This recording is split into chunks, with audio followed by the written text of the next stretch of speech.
નમસ્કાર, આપ જોઈ રહ્યા છો સ્પાર્ક ટુડે ન્યૂઝ। અરવલ્લી જિલ્લા મોડાસા તાલુકાના હફસાબાદ ગામમાં રહેતા ખેડૂત પ્રકાશભાઈ પટેલ છેલ્લા 3 વર્ષથી ગાય આધારિત પ્રાકૃતિક ખેતી અપનાવીને એક અદ્ભુત ઉદાહરણ બની રહ્યા છે।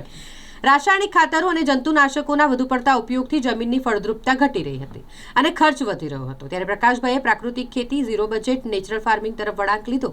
આ પદ્ધતિમાં દેશી ગાયના ગૌમૂત્ર, ગોબર અને વનસ્પતિઓમાંથી તૈયાર થતા જીવામૃત, ઘન જીવામૃત, બીજામૃત અને 10 પરની અર્ક જેવા કુદરતી ઇનપુટ્સનો ઉપયોગ કરીને તેઓ ખેતી કરે છે। પ્રકાશભાઈ મુખ્યત્વે શાકભાજીની ખેતી પર ધ્યાન કેન્દ્રિત કરે છે। તેમના ખેતરમાં ટામેટા, ભીંડા, રીંગણ, મરચું, પાલક, ગાજર, મૂળા જેવા તાજા અને રસાયણમુક્ત શાકભાજી ઉગાડવામાં આવે છે।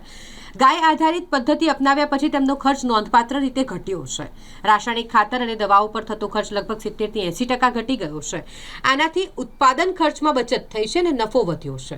પ્રાકૃતિક રીતે ઉગાડેલા શાકભાજીને સ્થાનિક બજારોમાં ઓર્ગેનિક તરીકે વેચવાથી પ્રીમિયમ ભાવ મળે છે, જેથી તેમની વાર્ષિક આવકમાં પણ સારો વધારો થયો છે।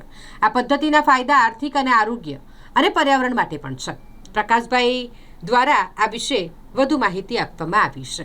મારું નામ પ્રકાશભાઈ જયસિંહભાઈ પટેલ, ગામ હફસાબાદ, તાલુકો મોડાસા, જિલ્લો અરવલ્લી।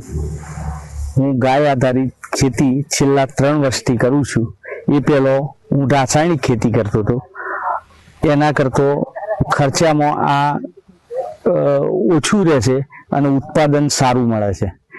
જેમાં હું જીવામૃત, ઘન જીવામૃત, 10 પરની અર્ક વગેરેનો ઉપયોગ કરી અને શાકભાજીના પાકોનું ઉત્પાદન કરું છું અને મોડાસા કેન્દ્રમાં મારી શાકભાજી પણ વેચાય છે।